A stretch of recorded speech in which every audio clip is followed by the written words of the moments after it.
Welcome to the Dark Night Podcast with tap dance artist Andrew Nemr and pastor Mike Freeman, exploring St. John of the Cross's seminal work, The Dark Night of the Soul. Listen to their conversations as Andrew spiritually prepares for his groundbreaking 12-hour overnight performance, Dark Night.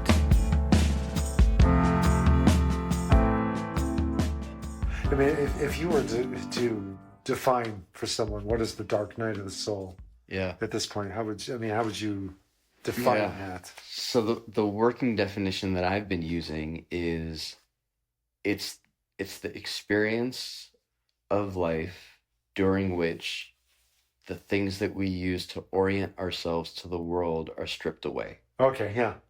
It's not working. Yeah, and it's like, because St. John of the Cross his proposition is that this is like a thing that happens for advanced people on the spiritual road. And I think there's a lot of truth in that in terms of one's perspective in the night. But I also think that like the dark night is something that happens to a bunch of people, whether they're like professing followers of Jesus Christ or not. It's just, and the more common experience is that like the most significant attachment that we have goes away. Yeah. Not by choice, often without warning. Mm-hmm. And we're thrust into this experience where we're disoriented, we're often isolated. There's Alicia Britt Cole talks about disillusionment, which I thought was really interesting. And in that state, it's like you're kind of blind. You're blinded, right? Because the thing that you used to use to say, okay, if this thing is here, then I'm here. Mm-hmm.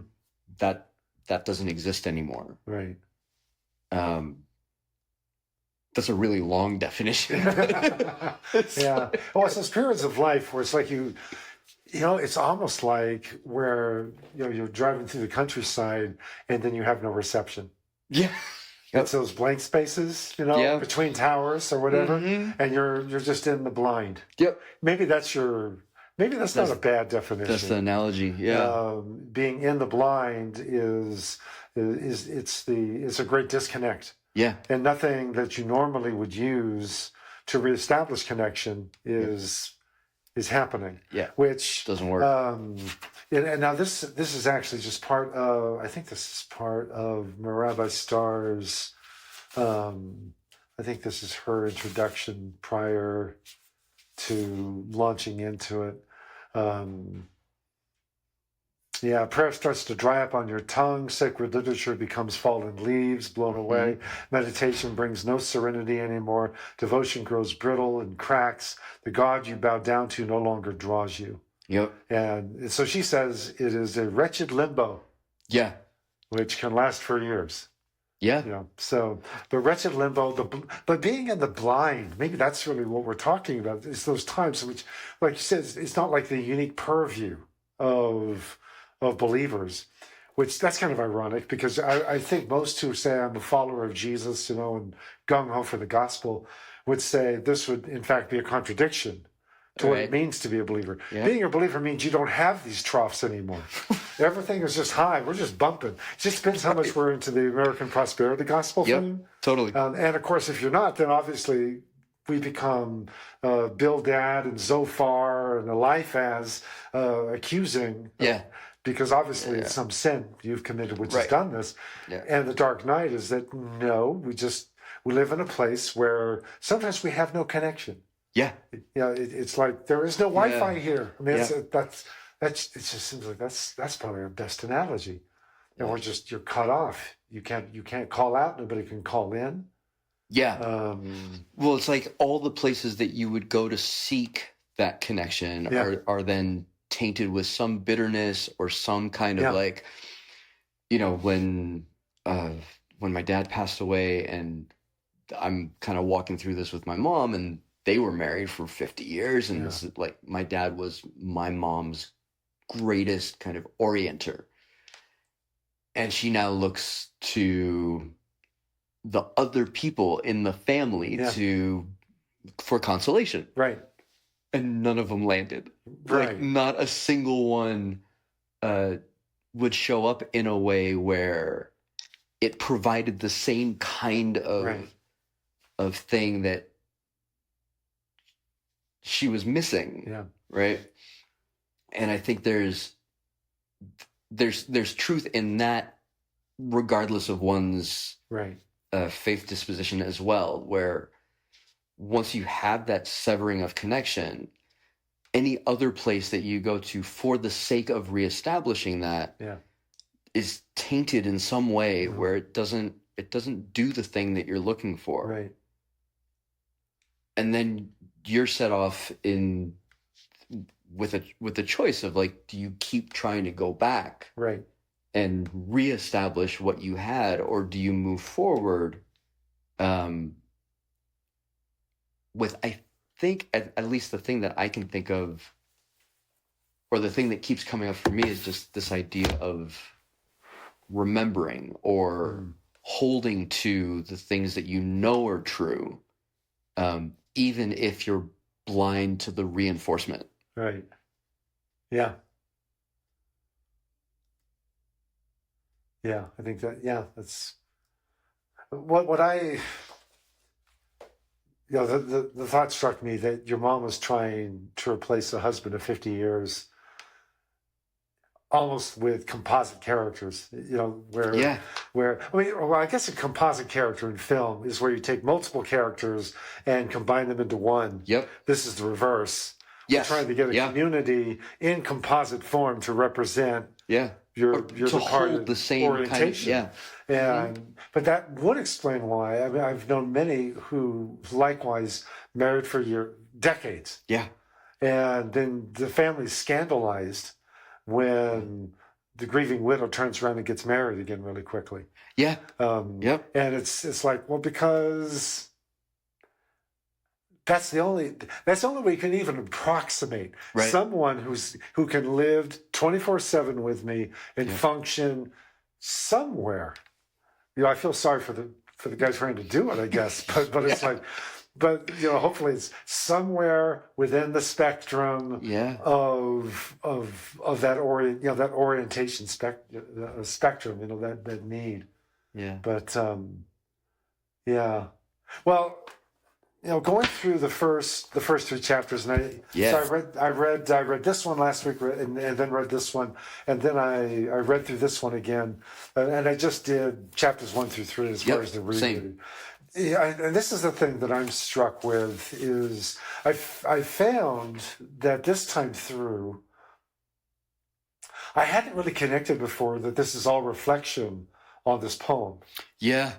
The super poem, interesting. I hadn't really thought of it, and so I thought, well, okay, so really what I'm being challenged to do is not just to read his reflections flowing from his poem, but to take the poem and carry it with me and see what reflections it produces within me as well, which and I love the pace that we're setting because it gives it time to where it's like stanza by stanza. Yeah.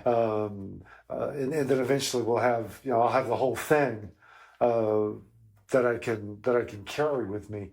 And that just hadn't registered before. I think I just went straight to it's like I went straight to the notes. Yeah. Right. And was just reading his observations and reflections on them. And it was almost just, blah, blah, blah, through the poem. And then, on to his notes here. And so I'm not trying, but I actually am, I'm carrying the poem with me. And so I find myself, just contemplating, so, and it's kind of a combination, a little bit of a combination, a composite translation, I guess. Yeah. But what I'm carrying with me is a dark night inflamed by yearning. Oh, exquisite risk. Let's see, what was it? Is it quietly? Quietly, quietly I exit. Oh gosh, how did I have that? Let's see, quietly, undetected, I slip away. Undetected, I slip away. My house at last grown still. So those are the first four lines. Yep. And so the dark night, inflamed by yearning. And the immediate contrast to that, I mean, I'm seeing John 1. Yeah. The light shines in the darkness. Yeah. And darkness is not, the Greek word is katalabin, has not held it back, or has not restrained it, or has not comprehended it. But it's that contrast of light shining out of darkness. If there wasn't darkness, the light wouldn't be... You wouldn't know it was light. You wouldn't know. Yeah. I guess Paul's being exposed to Jesus on the road to Damascus. It was a light shining brighter than the sun. Mm-hmm. So I guess that could still get your attention. Well, and St. John talks about like the light. If you stare into the sun, yes, there are dark spots. Yes, that show up. And so, is the dark night for someone who has that conception of the world? Is it an entering into a light so bright that we go blind? Oh, yeah. Was that... See, now I've been reading too many things. I don't think it was in here, though. There was a story about a dark cave outside of a village where an inhabitant in the cave said, if you want to see God, come to the cave. So people would come out to the cave, and he said, okay, you can come in. It's pitch black, but I do have to blind your eyes. Oh, interesting. Yeah, so the point being, when you go into darkness, and we're trying to use our eyes to see, and this is a different kind of perception. Yeah, yep.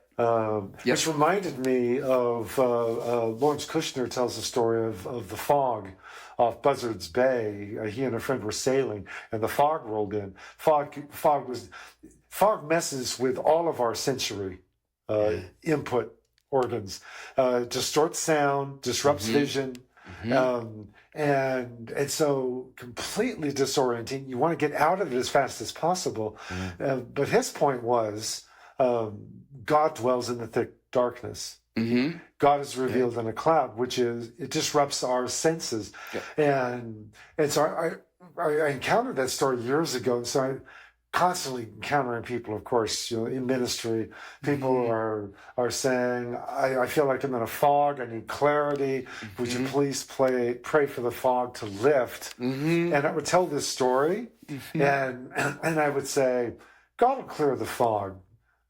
Can I just pray that you would be able to lean into your other senses right now? So just, Lord, give him the grace to lean into the fog. He's wanting clarity as far as his business, as far as decision here, there. But help him right now, because this is a fog which at the very least you permitted, if not you have brought, but you do dwell in the thick darkness, and so help him to lean into the fog. And to develop these other senses. But I think that's one of the things that's in here that's developing. I mean, it's embryonic at this point. The first 3 chapters are fairly brief, and they're dealing with the infirmities of beginners primarily. The purgation of the senses. Yeah, exactly. Yeah. And what do we want to do? But gosh, this is foggy. Well, let's get some lenses on. We'll take care of that. We'll bring sharp clarity to this. We'll turn a light on. We're going to put a magnifying glass, and we're going to bring all of this clarity to the thing. And it's no. Yeah. Yeah, you're not. Well, it's like, how do we reshape what we use to orient ourselves to the world from the external senses and what we can see and hear and touch, and like I know I'm okay because I can see joy in my spouse or my family or my coworkers, or I know I'm okay because I can touch the reality of the home that I'm in and the shelter that I have and those kinds of things, and not that any of that is inherently evil. It's just that the reliance on that sense to know that we're okay is not something that's effectively mature. It's childlike. And so the progression becomes I know I'm okay because I remember experiencing, name 5 things or 3 things Right. or 1 thing that was evocative of God's love for you, or his care for you, or just the fact that he sees you. Yeah. And what if that's enough to trust that that's the frame that I'm in? That's my orientation to the world, is that relationship, and that kind of relationship. And how does that move me through a time where my eyes fail me, my ears fail me, my hands fail me? Right. How do I then act? Yes. Oh my goodness. Tom Hanks. Yeah. Castaway. Yeah. Totally. What a metaphor. Yeah. For the Dark Knight. Yeah. And notice, as his point of orientation, his central point of orientation was the little locket that had Helen Hunt's picture in it. Yes. And I vividly remember the scene where he's turning the light onto it, and then or was it he was striking a match? I don't know. I just remember he would light it up so he could see it, and then it recedes into darkness, and then he lights it up again because he's trying. It's like this is, and I believe what he did say when he is making his bid to get off the island, that you. And I think that's what he told her when they were reunited. It's been a while since I've seen the movie. But you kept me alive. Yep. You kept me alive for those years. And so it was like this, but he lost every point of connection. Yep. To the and of course, you can go, it'd be interesting to go through that, watching through the lens of the Dark Night of the Soul, because he lost all connection. He had with those packages washing up on the shore, he had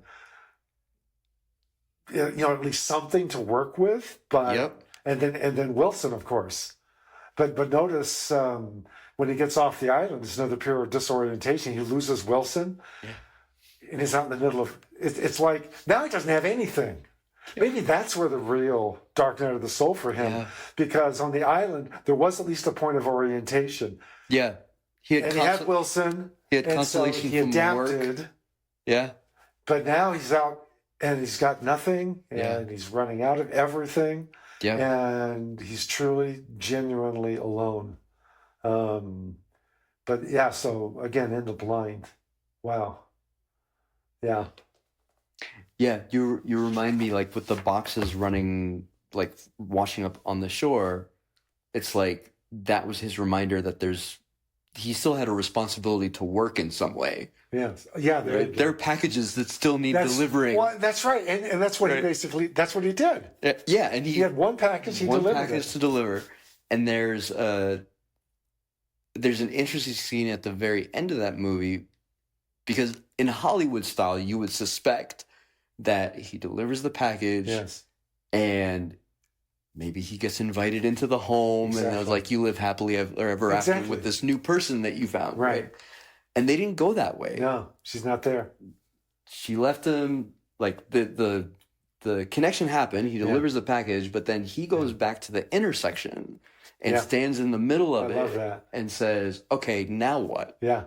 And I think it's like, even at the end of the responsibilities that we think we have to the things that orient us, there's a next thing.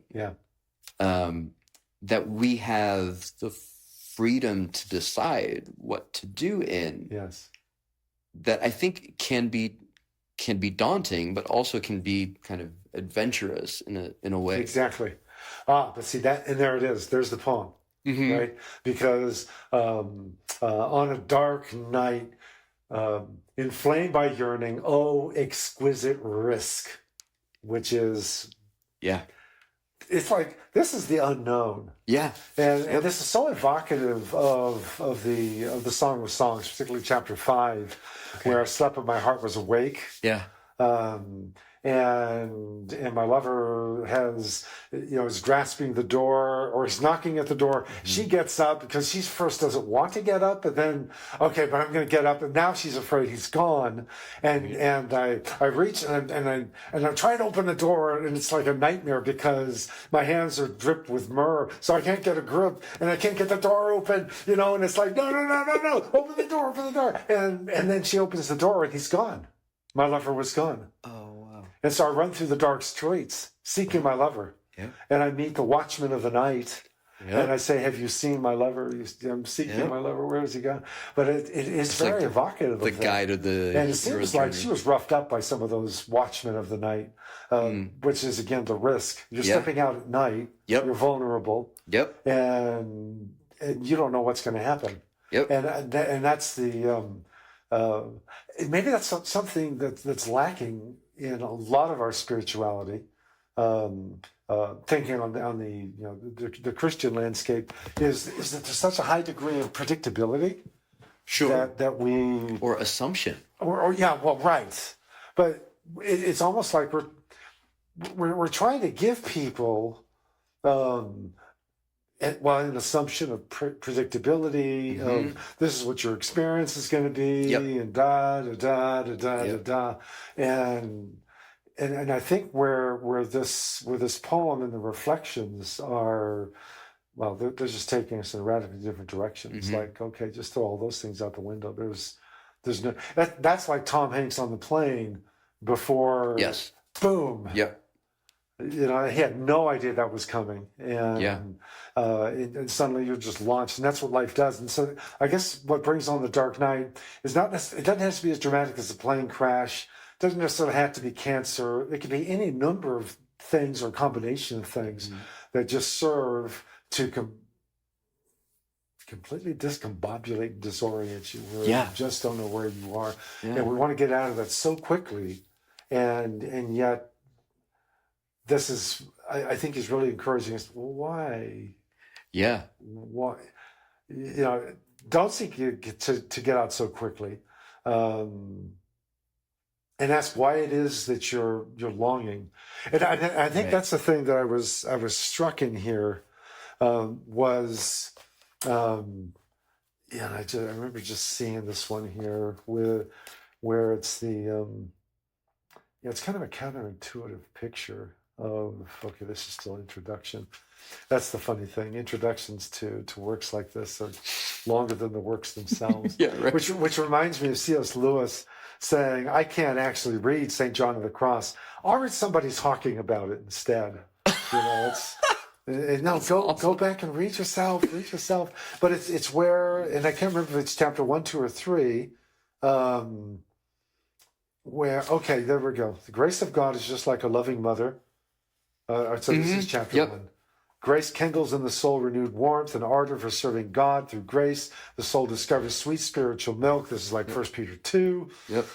Spiritual milk of the word. And effortlessly drinks in all things of God. Through grace, God gives the soul intense delight in spiritual practices, just as a loving mother places her breast tenderly into the mouth of her child. And so the soul at first finds her bliss in spending long periods, sometimes whole nights, deep in prayer. Penances are her pleasures. Fasting makes her happy. Participating in rituals and discussing divine things consoles her. Even though she may tend earnestly to her spiritual practice, the beginner notices that she is spiritually weak and imperfect. This is because she is still motivated to engage in spiritual practices because of the comforts and pleasures that they yield. She has not yet been galvanized by the powerful struggle to live the true virtues. And so I don't know which chapter it is, but it's where suddenly you're ripped from the breast. And you're placed on your feet. I think it's just further in chapter 1. It says, but as the child grows bigger, the mother gradually ceases caressing it and hiding her tender love, puts bitter aloes upon her sweet breast, sets down the child from her arms, and makes it walk upon its feet, so that it may lose the habits of a child and betake itself to more important and substantial occupations. There you go. That's it. Yeah, when I was a kid, and I was learning to walk, my dad would hold his fingers out, and I would grab his fingers, and he would hold my hands up, and I would kind of waddle that way, and he'd be like behind and above me, right? And then that changed to eventually him being in front of me. But when that changed, I still kept my hands up because I thought that was how I was supposed to walk. So there's pictures of me like hands raised, kind of walking towards my dad. But my dad was in front of me, and he's encouraged me towards him, right? Yeah. And then eventually, I figure out that, I can walk wherever I want to. Now I have to figure out, what do I actually want? And do I want to be with my dad? Do I want to be somewhere else? Where do I want to go? And I have this faculty of walking now. And I think that introspection kind of on a larger scale is what the darkness allows to happen. Yes. Right? If we just said, I can walk and I already know what I want. And it's like, it's habitualized over time. When we realize that, what we're pursuing may not be the best thing for us, that either happens through a challenge or through general darkness, I think. And I think the general darkness is like the purest form of challenge, right? It's the thing that you can't escape. Right. You can't go somewhere else and feel like that's okay. Like I can settle for, food that's a little bit better than what I've been eating, but still isn't great for me. It's like, no. It's either really, really good food or nothing. Yes. And that's It's just such a compelling image of, because it's so natural. Yeah. You need to grow, Junior. I mean, it's the equivalent of the eagle. Yeah. Forcing its young out of the nest. Yeah. Yep. Time to fly. Mm-hmm. And let's see what happens. Yeah. Yeah. Or the father throwing his child into the pool as an introduction. Yep. Which that might be a little bit traumatic for us. I would think so. Well, and I think there's there becomes this question that comes up for me around the pendulum swinging from this wonderful relationship that is proposed around being part of the family of families in the Christian world, and this kind of devotion to practices that help you become a formative member of that family. Yes. And I think I'm trying to thread in some way this idea that the formative practices are the things that we do anyway. Yes. We're always practicing something. Yeah. We're always doing something that reinforces either the way that we think or the way that a particular activity or how we're viewing the world in general. And I don't think it's necessarily helpful to turn the entire pursuit into a practice. Yeah. Because then you end up back at the beginner. Yes, you do. Right? Yes. And I also don't think that it's helpful to be like, here's your get into heaven free card and an order catalog for whatever it is that you need along the way. Yeah. And you don't have to do anything else. But there is I think there's a sweet spot in the relationship where if we consider Jesus's propositions to be true, what is our part in living into the reality of those propositions? And if that means encountering a dark night where there isn't anything else for us to do but to like exist in it. What is that like? Yeah. Right, because all the other practices are active, even if they're practices of abstinence. There's like, I'm not gonna eat, I'm not gonna talk, I'm not gonna be with other people. So we actively place ourselves somewhere. Well, yeah, just look at your progression of words there. I'm. Right. And that's the whole ego-driven thing, which I think is the key thing with the beginner. Either sins or foibles, whichever word you want to use. But it's the stumbling block for the beginner. The ego-driven nature of a lot of what we do. And we're doing what we do to secure a desired end, which is probably some point of comfort, peace, security, a feeling of I mean, I don't remember what it was like. It's probably a good thing. I don't remember what it was like to be nursed. I have no idea. I have no idea what that was. But I'm sure Freud could have me on a couch and do all kinds of things where, well, this is how that's being expressed. But the fact is, this is, and I think this is what strikes me with a lot of our worship practices, because I understand we want to be upbeat, and people need kind of an escape from either the doldrums or just the downright brutality of existence. And so we're coming in and we're just going to lean into the positive. So I do understand that. I understand that dynamic. That's not necessarily a bad thing, but so much of it is it's the pacifier. We're looking for something to give us that sense of being back in a safe place. And it just seems like there's that ultimately done to excess, that's going to retard the whole process. And that takes us, we go right back again. What's interesting is I used to read this psalm the wrong way for years. I think it's 133.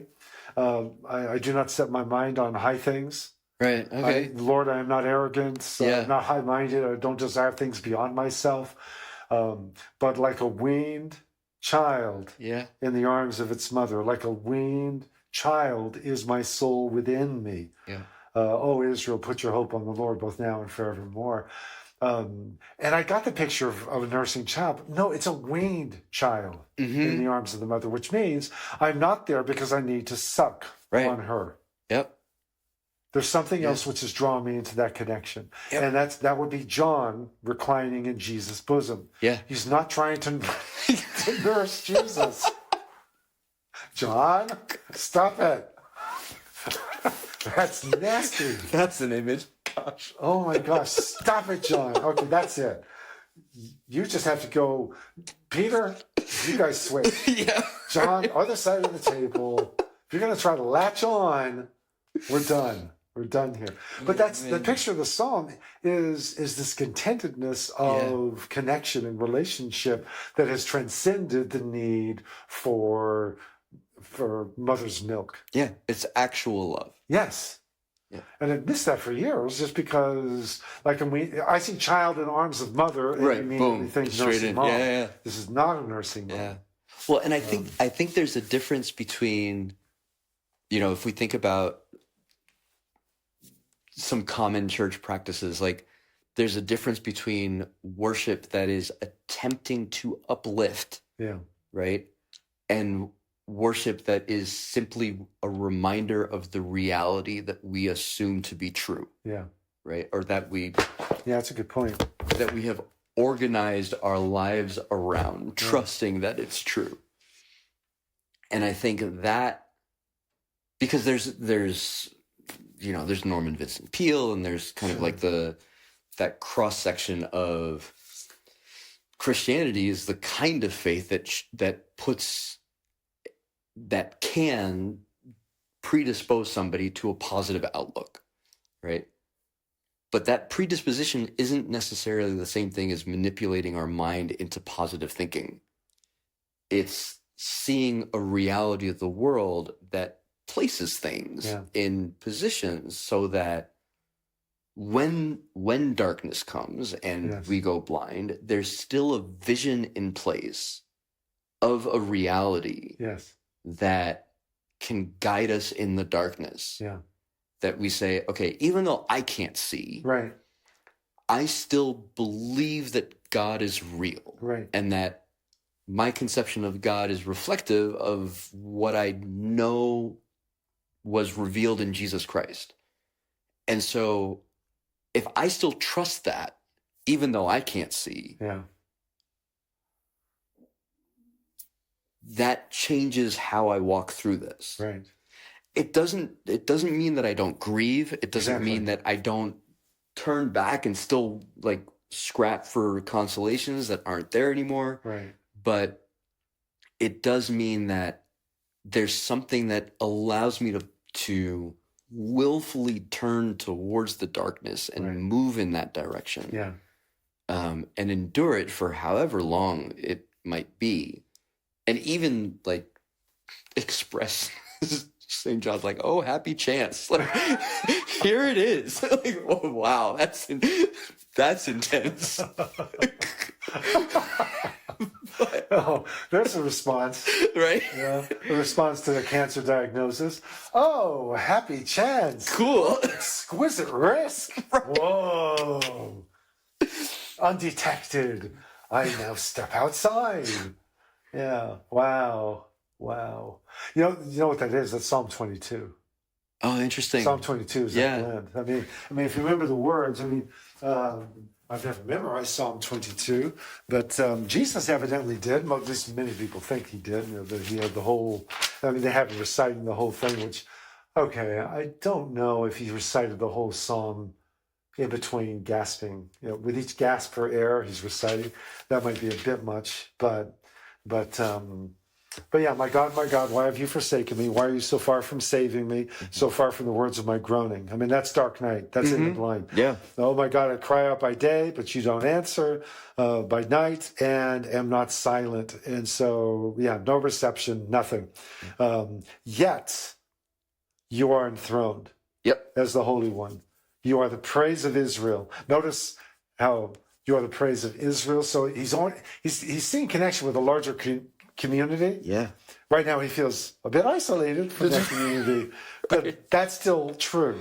Yeah. In you our fathers put their trust. They trusted and you delivered them. They cried to you and were saved. In you they trusted and were not disappointed. That's remembrance. But I am a worm and not a man, scorned by men, despised by the people. All see me, mock at me. They hurl insults, shaking their heads. He trusts in the Lord. Let the Lord rescue him. Let him deliver him, since he delights in him. And yet you brought me out of the womb. It's like he's like ricocheting back and forth. Yeah. So this is the reality. So notice how he goes from the praise of Israel and then ancestors, and now it's in his own life. Yeah. You brought me out of the womb. You made me trust. Even at my mother's breast. Okay, this is St. John's territory right here. Yeah. John of the Cross territory here. Yeah. Made me trust even at my mother's breast. From birth I was cast upon you. From mother's womb you have been my God. Do not be far from me, for trouble is near. There is no one to help. Many bulls. And so now we're back into the complete disorientation of the moment. Strong bulls of Bashan encircle me, roaring lions, tearing their prey, open their mouths against me, and poured out like water, with bones out of joint. My heart's turned to wax. It's melted away within me. My strength is dried up like a potsherd. My tongue sticks to the roof of my mouth. You lay me in the dust of death. Dogs have surrounded me. Band of evil men has encircled me. They pierced my hands and my feet. I can count all my bones. People stare and gloat over me. They divide my garments among them, cast lots for my clothing. But you, O Lord, be not far off. O my strength, come quickly to help me. Deliver me from the sword, my precious life from the power of the dogs. Rescue me from the mouth of the lions. Save me from the horns of the wild oxen. I will declare your name to my brothers. Now he's back in community. Yeah. So you are the praise of Israel. Our fathers trusted, and you delivered them. Yep.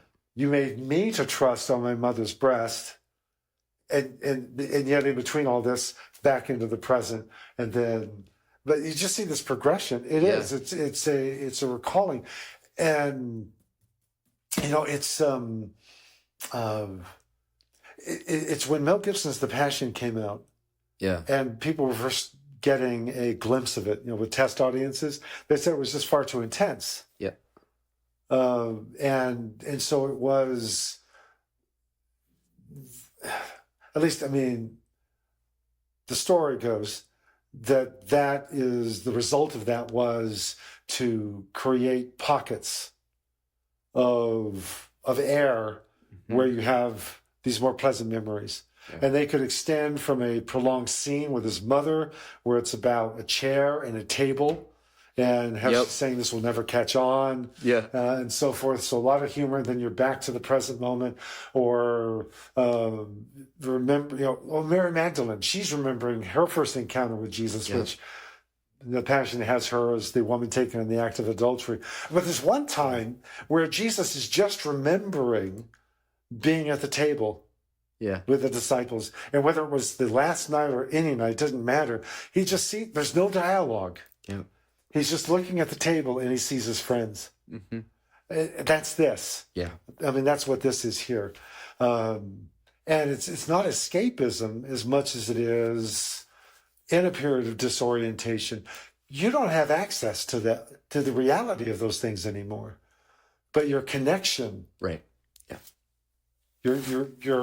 you're intentionally leaning into that connection. This remains true. Yeah. No matter how discordant this moment is, this remains true. Yeah. Which I think is, I'm just guessing from the first 3 chapters here, I'm thinking that's where St. John of the Cross is going with this. I think there's something profound around. Well, 2 things come to mind. One is, what you just read happens right before, one of the clearest visions of what life with God is like in Psalm 23. Right. And so you have all this discord and this kind of distance and disillusionment and disorientation. And then the next Psalm is, Lord is my shepherd. But this is what life with you is actually like. Yeah. And I wonder if that's like, this is what life is with you is actually like because I can see and touch it now, or this is what life with you is actually like because I just know that to be true. Right. In Psalm 23, David's own little bubble. Right. In the midst of a dark cave. Yeah. Where he's on the run. Yeah. Or is it David in the midst of luxuriating? Oh, life is so good. Right. I have to write about this because it's all so good. Yeah.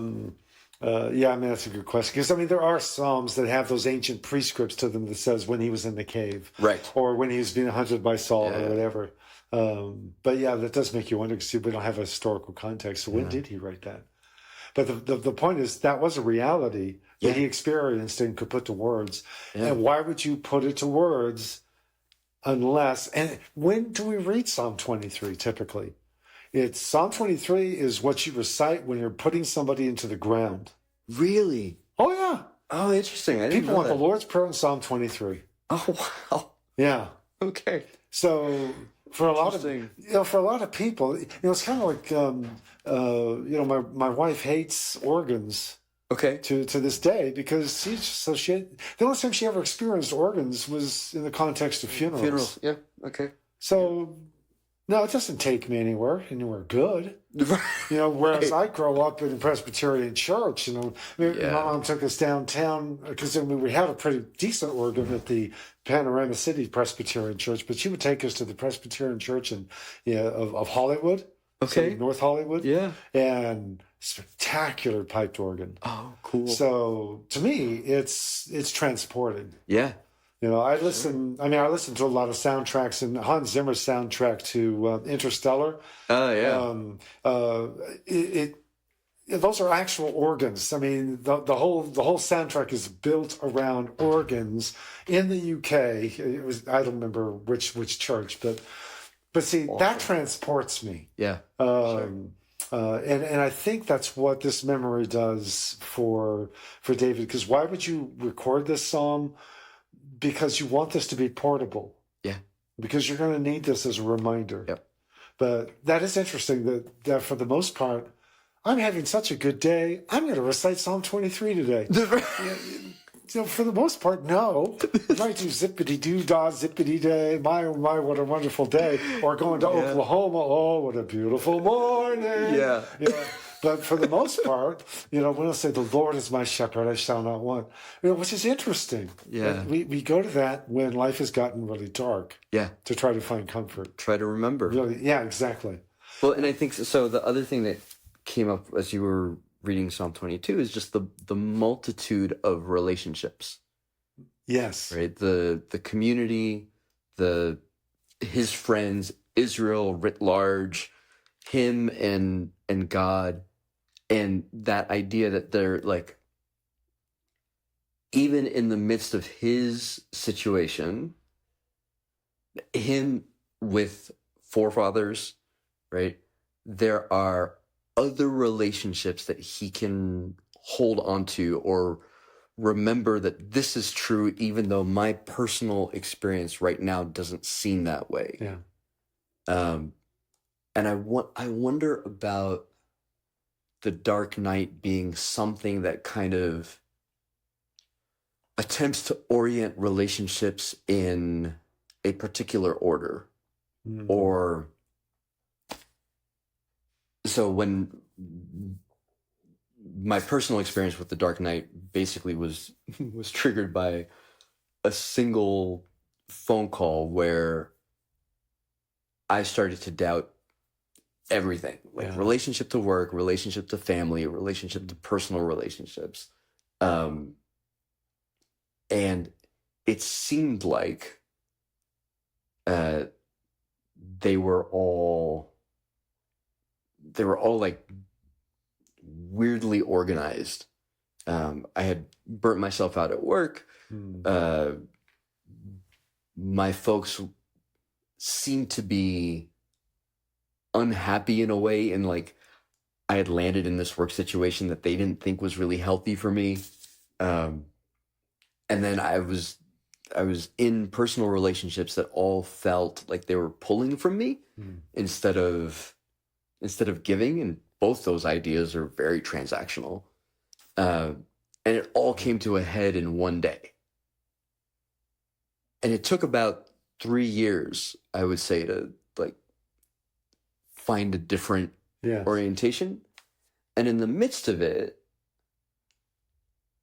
the amount of work that I do hasn't changed. The way that I do it has.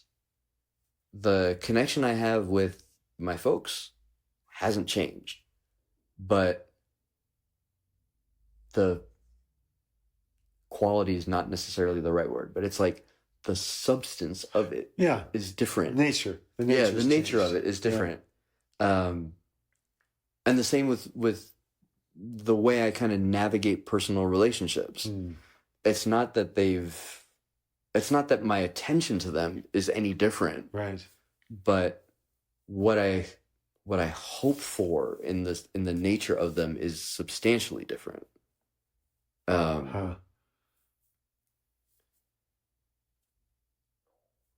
Gosh, I'm trying to remember which one it was now.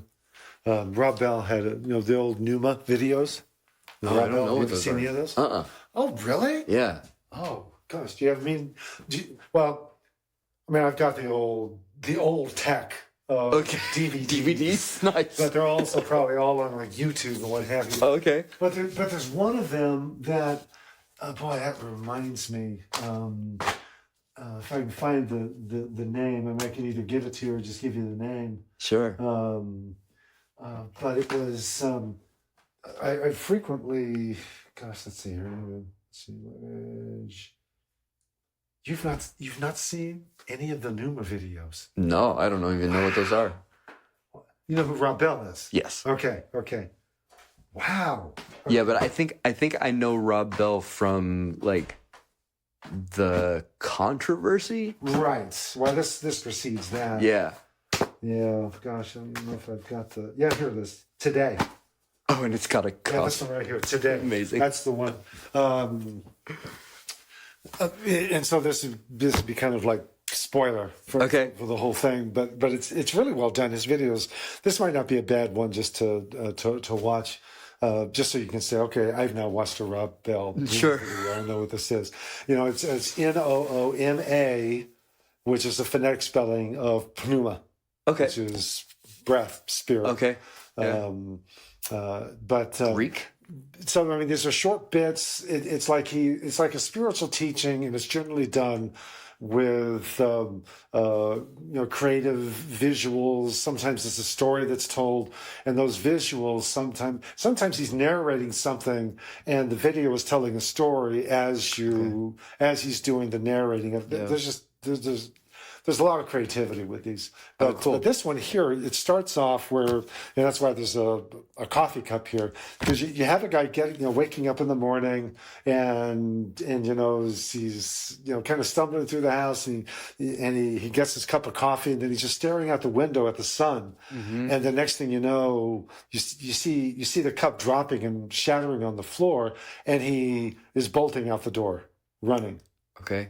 And then I'm telling you, the video, you don't even watch it now. But then you have Rob Bell, and he's like talking in a coffee shop, but interspersed, it pauses, and you see this guy continuing to run. And not only is he running, other people are like stopping their cars or abandoning whatever, and they're joining. And it's not a panic. It's like they're running towards something. Oh, cool. Yeah. Okay. Yeah, so it's not a panic It's thing. not the Godzilla movie. Yeah, not Godzilla, no. Okay. But you don't know what. Yeah. You don't know what's going on. But as Rob Bell is telling the story, the biblical story that he's telling is you have this other visual story that's unfolding, is the story of Mary Magdalene encountering Jesus in the garden, the resurrected Jesus. Yeah. And he's focusing on Jesus saying, "Touch me not, for I have not yet ascended to the Father," and just dealing with. So what was that? Yeah, it seems like a natural thing, right? And he talks about how in the other gospel accounts it's the grasping of the feet. So it's not just don't touch me, but don't hold on to me. Yeah, exactly. Yeah, and he reminisces about a friend that he caught up with. They hadn't seen each other in a long time, and it's this trip down memory lane. And wasn't this? Oh, remember this happened? And Bell's reflection from that was, I just kind of walked away from that thinking, is that where life stopped for this person? Because it's kind of like it was all about then. What happened? Yeah, it was all about then. And as he relates that to Mary Magdalene saying, "Touch me not, for I've not yet ascended," he's telling her something very clearly. I am not here to take you back to where we were. Right. And so don't hold on to me. I am leaving. You are moving. Yeah. And as it turns out, what they're running forward to the whole time in the visual story that's unfolding is they're all running to the beach, and it's the sunrise. No, cool. And they're all just standing in front of the sunrise, lost in wonder watching it. Yeah. And that's how it ends. So now you don't need to watch the video, but you still could. No, it'd be cool. But that's kind of the thing is where there's a healthy use of the contextualizing memories. Our fathers trusted in you; they called upon you, and you answered them. I'm immediately hearing ancestors saying, "What? We're as lost as you are. What kind of rose glasses you got on? But let him have his fantasy that everyone before our fathers did." So maybe this is the great deliverance from Egypt. But I'm even thinking like the Exodus from Egypt. It's like, 40 years of wandering. Yeah. I've got too much of 1 Corinthians 10. God was not well pleased with those who came out of Egypt. It's like, well, they trusted, you delivered them, and then he clobbered them. Boy, he clobbered them hard. But that's not helping the guy in distress right now. So there's a little bit of chronicles, where it's whitewashed. But anyway, I think there's a legitimate use of that. But maybe that's the whole thing with what the Dark Knight is needing to do is to really cut the cord so that we are not so attached to the good oxytocin. Is that the right one? The trust chemical? Yeah, I'd say dopamine. The happy endorphins. Dopamine. Dopamine. Yep. That's the word I'm looking for. That's the reward one. Dopamine. Yep. Precisely. Yeah. Where you're not needing a hit. Yep. That's right. And that, so he didn't have that terminology, but if I were to sum up, so what are the foibles and stumblings of the beginner, as he puts it? Yeah. It's they're looking for the dopamine rush. Yeah. Of the spiritual discipline. And I'm thinking of Bonhoeffer describing how times where his time in the Word, it was, as Mirabai Starr described it, where it's like it dried up and withered. Yeah. Yeah. This is words of dust. Yeah. It's not words of life. It's like empty, stale. It's like, we often will picture that as God stepping back so that we're forced to maybe to go a little bit deeper or differently. But however you want to picture it, I mean, it does come down to the mom putting the child down. Yeah. Nope, you're going to stand on your own feet right now. Yep. And nope. I'm thinking of Lincoln all day. After one very long day with all of the people lining up in the halls of the White House, and one of his secretaries, I think it was John Hay, comes in, and Lincoln just sits there weary in the chair and just says, "There are too many pigs for the teats."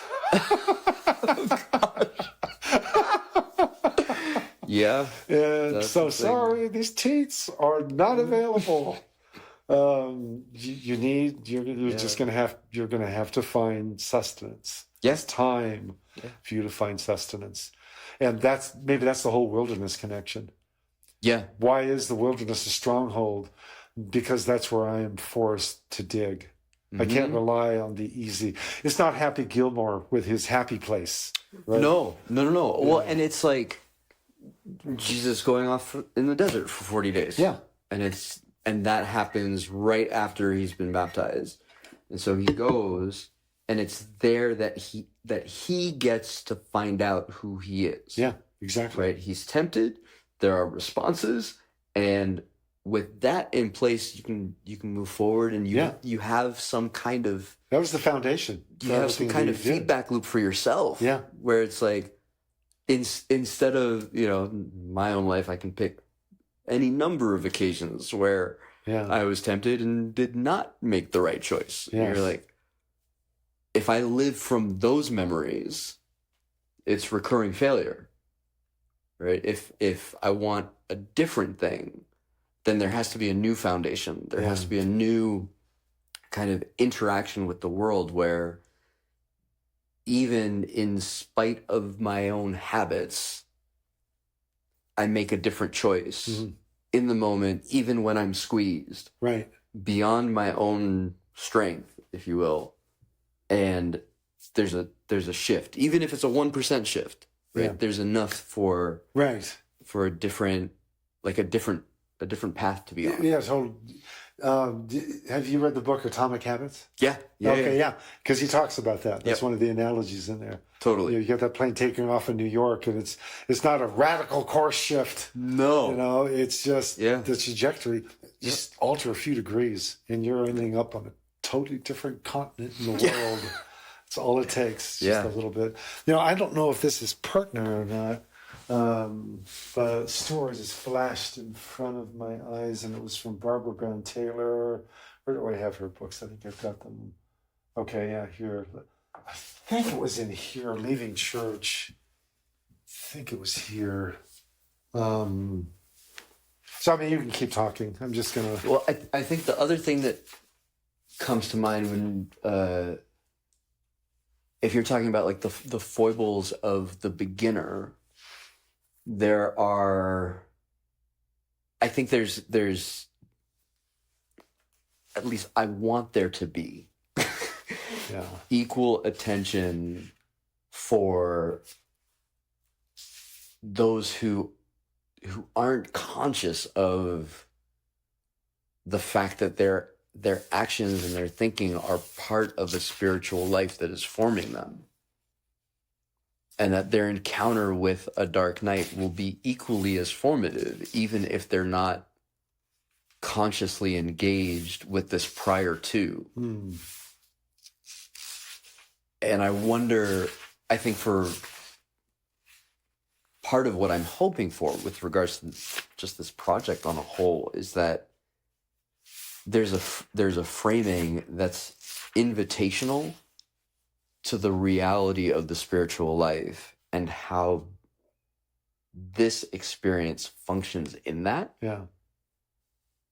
For folks who don't have a specific framing, they don't have they might be, just kind of generally acknowledging the fact that there is something called a spiritual life, or that, but there isn't a frame around it that's like, well, you have a spirit, and that spirit is the originator of action in you, and that is being formed in every activity.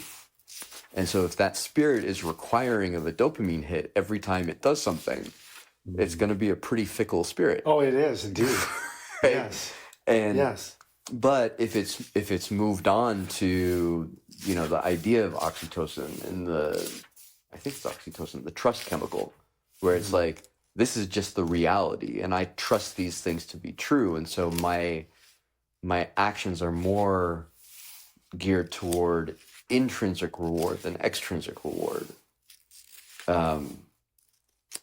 That spirit is more stable and more trustworthy. Right. Right. And more formative for the sake of others in a community than folks who are just kind of bouncing off trying to get what they want. Right. So that they can feel good. I'll look through here. I'm going to reread some of these books in conjunction. Okay. With this. She's one of her books is specifically about darkness. Okay. But it's not necessarily the suffering. It's learning to walk in the dark. Mm-hmm. And she's actually in that book. She just explores the counterintuitive nature. Because we lean into the passages. God is light, and in Him is no darkness at all. Yeah. But she says, but Isaiah 45. I create light. I make light and I create darkness. Yeah. You got both things happening here, and the whole I dwell in the thick darkness and so forth. And so she's just dealing with the nature of darkness and how we find God in the dark. Mm-hmm. Not necessarily dark night of the soul when I got cancer, but some of it's just even the physical sensation of darkness. I'm going to go back and read that again. But there was just a story I remember where her husband, Ed, went. He went to a Native American spiritual retreat. Okay. And it was just her picking him up afterwards. Okay. And I think there's a wilderness connection, but I'll have to go through and find. I don't remember which book it was, but it's always stuck in my mind. I compare it with the retreats we do. And this is the retreat they did. And it sounds more like Jesus, quote unquote, retreat, which it was, I guess you could say that was, he had a little personal retreat for 40 days in the wilderness. I just personally think it was very rude that God, if that was his bar mitzvah, give him a party. Well, I guess you had your party in the river. That's it. Yeah, there you go. I just tore open, I just parted the heavens for you. Right. Spirit comes down. Woof, there you go. Okay, now, and what is that spirit that came down like a dove? That spirit descended upon him like a dove and abode on him. And it's almost like that spirit now in him. Oh, the dove. It's like the dove that now is in him or abiding upon him, however you want to look at it. It's like all of a sudden it's a loud screech. I hear the screech of a vulture Basically like, well, this is more cat, but it's just like the gentle dove turns into a screeching eagle that drives him out into the desert, because the fact is Jesus is walking in the steps of Israel of old. Yeah.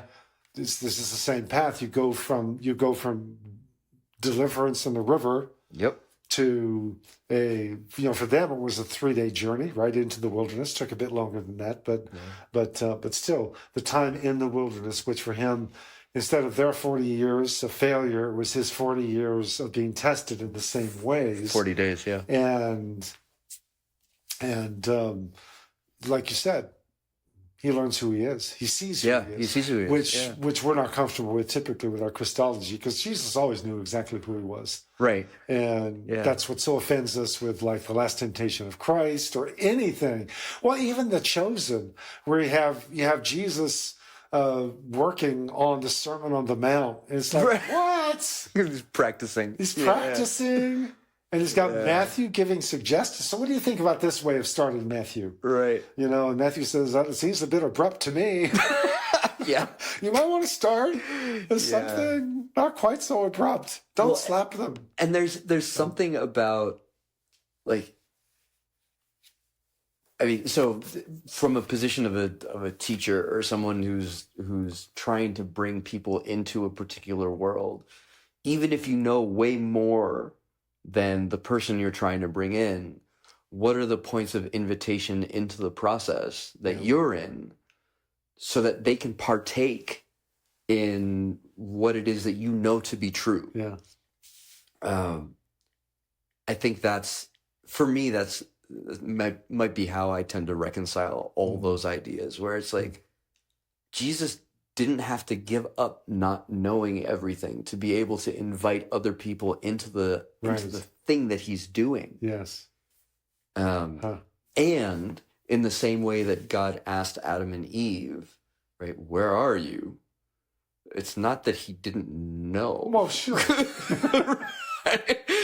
It's like, okay, he is consciously being in relationship with his creation. What is that? Because you get, where are you, is the invitation for me to really ask that question. Yeah, where am I? And why am I here? And unfortunately, he didn't go to that deep level. He just went to the level of saying, I'm over here hiding because of her. But she did. She did this. And of course, she's not in any level of deep thought either. It was the snake. So it's like, okay, there's obviously, there's no introspective. Yeah, you are Fieros. You are the scarecrow. You are brainless. You're living the unexamined life. You're not even dancing. You're just hiding behind a bush naked. Well, it's continual hiding, right? Yes. Yeah. Oh my gosh. Which, interesting enough, I think, to kind of close a loop almost, it's like the hiding isn't possible in the dark. Ooh, there you go. It's true. That is true. Right? When everything is stripped away, there's it's just you. It's just you. And you know it. That's why it's so threatening. And I do think that's where Barbara Brown Taylor goes in a lot of her learning to walk in the dark. Interesting. Because it is disorienting, which means you have to slow down. Yeah. And pay attention. Yep. And it is just you. You are uniquely unique. Maybe that's not quite the word, but it's like if you had not, without that darkness, you're not as profoundly aware. Yeah, or exposed. Yeah. Yeah. Of, boy, it's me here. Yeah. We long for a light and a companion. Yep. And there's not. It's just us in dark. And that's where, of course, some people are driven insane. Yeah. Well, I think we're back to Tom Hanks in Castaway. Same thing. And I think without any kind of experience or vision or remembrance of love, by all means, that would be the normal output of that kind of experience. Yeah. But I think the the proposition, and if we take St. John of the Cross as like where he's starting, actually, is that no, there is a vision of the world in which like unique personal love is given to you that allows your experience of this kind of darkness to be something that's still framed in that love and isn't like, it's not punishment or abandonment or any of those things. It's this is the next thing that we get to do together. Exactly. Even if you don't think I'm around. Well, how much going, and I can't believe we've already been an hour. Yeah. But how much of that conclusion that it's judgment, guilt, it's like, oh, I'm still spiraling into my self-seeking relief from this. You know what I mean? Yeah. This is happening as a consequence of something I did. So what can I do to make this right? So I am no longer in darkness. Yeah, you're still at the center of the thing. You're going to have to stay in that hole a little bit longer because you're still asking the wrong questions. Yeah. Which I tell people all the time that I love to sit down with their questions. Just don't expect me to answer them, because how boring is that? Yeah. How boring and unproductive is that? Because good theology is not about finally getting the right answers or finding someone with the right answers. It's about finally coming to the point where I'm asking the right questions.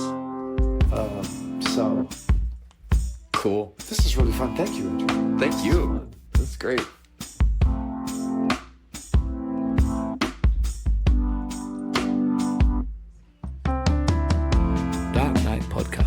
Is a production of the Nemr Institute. Our theme music is Principle of Loving by Sam Adams. Please subscribe to the podcast and go to darknightlive.com for more details and to follow Andrew's journey. Thank you for listening.